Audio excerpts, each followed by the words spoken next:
What's up, ladies and gentlemen? I'm going to show you a little trick, and it helped me save a lot of time with changing the serpentine belt on my 2010 6.7 Cummins.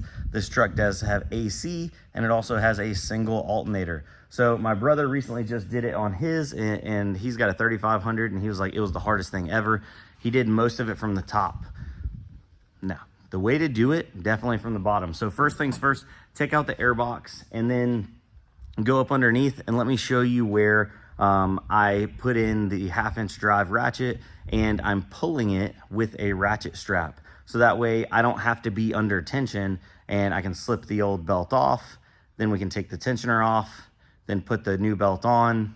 It's all hunky-dory. So let me show you that. All right, guys, so I am underneath the truck right now, and as you can see, right here is the tensioner, and I got the 1/2-inch drive ratchet.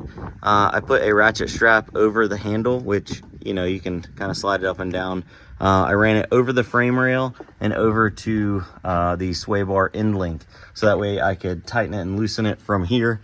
On these trucks, it's significantly easier to loosen, or, you know, take this, loosen it, get the belt off, and then take that tensioner off.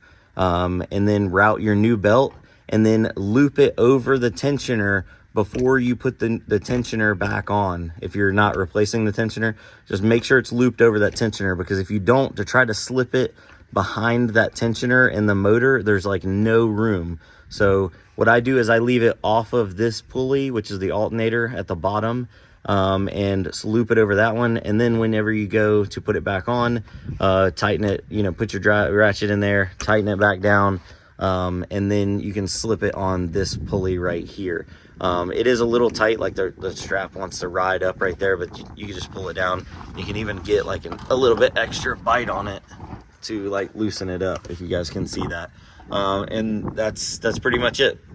I'm gonna call my brother now and tell him that he definitely did it the hard way, because he had like breaker bars and stuff going up and out of the engine bay, and trying to pull them, and had like a ton of pressure on it. There's not even a lot of pressure on this strap right here, and it's almost fully collapsed, the tensioner.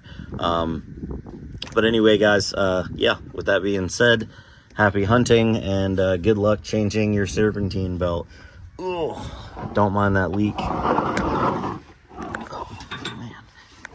And my bearing on my tensioner was good, and it still has some pretty good tension on it. Only reason I'm changing this is preventative, because my old belt was dry rotted, and I was almost able to see the cords through the back side of the belt. So yeah, later. Drop it down below. Let me know a comment if this ended up helping you.